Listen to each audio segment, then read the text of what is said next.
So the Gate of Life wants to wish everybody a happy Independence Day. When the world declared in one voice, we will not go quietly into the night, we will not vanish without a fight, we're going to live on. We're going to survive.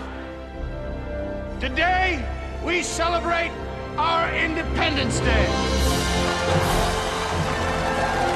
Independence Day is one of my favorite videos ever.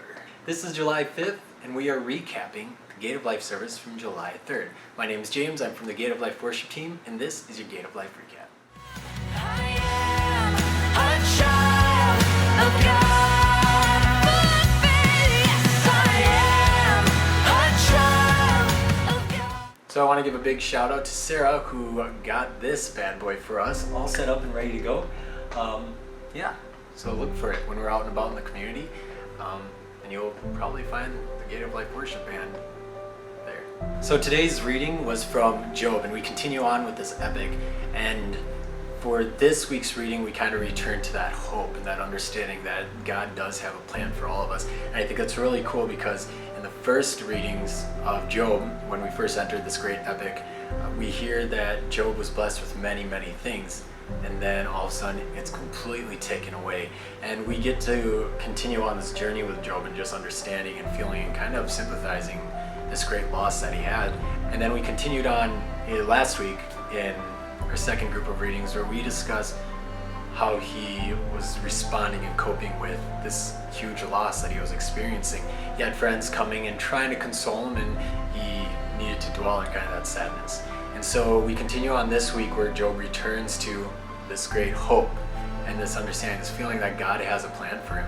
And I think something I really like about this week's readings is that we kind of look into other verses of the Bible and kind of connect that. Kind of a throwback, I guess.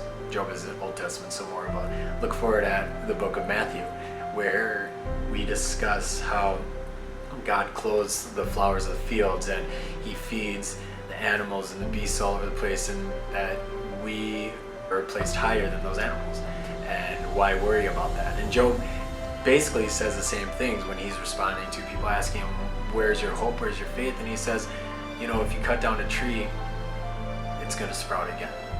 And I really like that verse because he connects it with something as simple as woods and plants, and that if God does that for them, there is definitely a plan for him.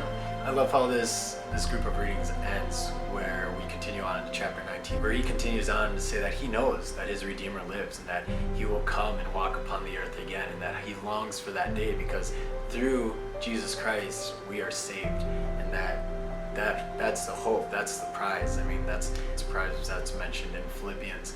It's that is what's given to us, and that's the promise that God has granted us, because Job lives in a time before Jesus Christ, but he also understands that there is a promise and the prize that is promised to him, and he knows that that is coming, and that God's plan is greater than the immediate. It is this great epic. There's this great quarrel or kind of wager between the ultimate good and the ultimate evil, with a man, a human, or a hero, as I mentioned in the first week of Job, that is kind of caught in the middle of this, and it's really his adventure and his story and his struggles and his hope and his faith that we get to walk with him. And the best part about this epic is that Job was a real person. He actually lived, and it isn't a legend, and it isn't something that we are uncertain about. It's the fact that Job was a human being that somebody we can relate with. We continue on with the gospel reading from John, and we revisit the resurrection of Lazarus. And it's not so much focused on Lazarus and that resurrection, but the conversation that Jesus has with Martha, and they discuss the idea of resurrection. And I think it's really cool because Martha states that she believes and understands that resurrection is coming, and Jesus corrects her and says, no, I am the resurrection. Especially with learning about all these things that Job is struggling with and going through, that he was spot on. He knew exactly what was coming, and he held on to that faith and that hope. Pastor Anjanette did a sermon today about experiencing great sufferings and holding on to that hope that you may not truly understand is coming. And she hits on two really famous films. Castaway, he is stranded on this island all alone, and he believes that he is all alone because he is all alone. So not only does he create Wilson to kind of help him abide the time, but Wilson! I'm sorry! I'm sorry, Wilson! Wilson is being thrown away, and I've never felt so much sadness for an inanimate object like Wilson.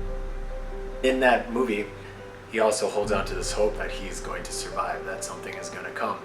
And you see those struggles that Tom Hanks' character goes through, from cutting his hand in the beginning to figuring out how to eat and survive to the very end, when he realizes that he has the things that are necessary and needed to get off that island. And he is able to do that, and he holds on to that hope and understanding that he was given the skills that he needs to survive. And Pastor Anjanette goes on to another blockbuster that came out called The Martian with what's his name? Matt Damon. So yeah, Matt Damon.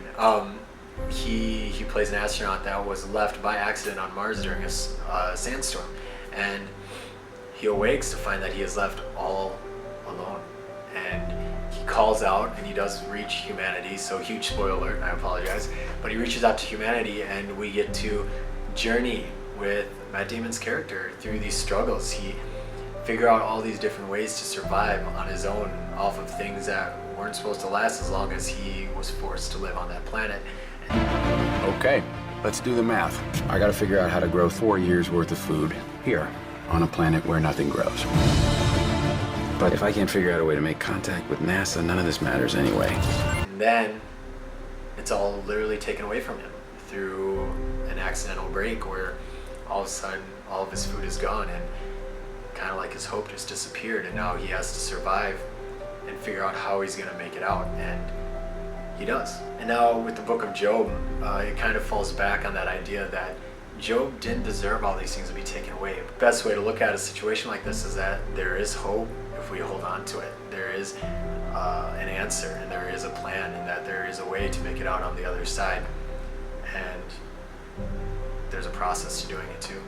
Job definitely went through his fair share of emotions through his great loss, and we get to meet him at this place where he reminds himself that there is this hope, and that there is this great answer, this great prize at the very end, and that there is a plan, that even though we may not see it right now, that there is something that's going to happen, there's something coming for us. And that's awesome in times of hopelessness, and that's amazing and uplifting when we are struggling with understanding why things are happening. So the readings for next week will continue on with this great epic of Job in Job chapters 31, and then also a section from chapter 38. And the gospel next week will be from John chapter 1, 1 through 5.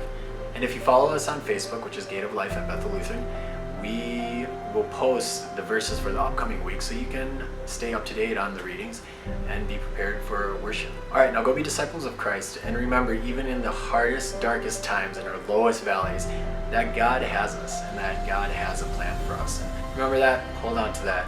He has a plan. I'll see you next week. Bye. Wherever you lead me, I know you won't leave me. Wherever you call me, you will make a way. Thanks for watching the video this week. Once again, I apologize for the technical difficulties, but we do post videos every single Monday on our YouTube channel at Gate of Life, and you can follow us there and subscribe. And then also we have a Facebook page at Gate of Life of Bethel Lutheran. All right, so go be disciples of Christ, and we'll see you next week. Thanks. Bye.